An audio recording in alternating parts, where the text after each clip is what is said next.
മറിയത്തിൻ്റെ ക്രിസ്തു അനുഭവങ്ങളിൽ കാതൽ ഒരു പ്രധാനപ്പെട്ട പ്രമേയം എന്താണ്? അവൻ വലിയവനായിരിക്കുമെന്നാണ്. നമ്മൾ ഉടമ്പടിയിൽ അനുഭവിക്കുന്നത് ഈ ക്രിസ്തുവിൻ്റെ വലിപ്പമാണ്.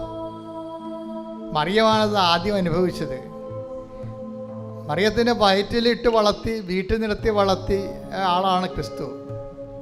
മനുഷ്യൻ ബൗദ്ധികമായ മാനുഷികമായ മാർഗങ്ങൾ അന്വേഷിക്കുന്ന മുമ്പേ യേശു ക്രിസ്തുവിനെ ആ പ്രശ്നത്തിൽ ഉൾപ്പെടുത്തിക്കൊണ്ട് ദൈവത്തിൻ്റെ മഹത്വപ്പെടുത്തുക എന്നുള്ള മറിയത്തിൻ്റെ സ്വാഭാവികമായ മാതൃകയ്ക്ക് മറിയത്തിന് ഇച്ഛാശക്തിയുണ്ട്. പക്ഷെ അത് നടപ്പിൽ വരുത്തുന്നതിന് നമ്മളുടെ ഭാഗത്തുനിന്നും അതുപോലെ തന്നെയുള്ള ഒരു തിടുക്കം ഉണ്ടാകണം. ദൈവത്തിലെ ഓർക്കുക, നിന്റെ വിഷയത്തിനും നീ ഒരു ബൗദ്ധികമായ പരിഹാരം നീ കണ്ടെത്താൻ ഉള്ള സാവകാശത്തിന് മുമ്പേ മറിയം കാണിക്കുന്ന തിടുക്കത്തിന്റെ പേരാണ് ഉടമ്പടി. കൈയടിച്ച് സ്തുതിക്കട്ടെ. ഹല്ലേലൂയ.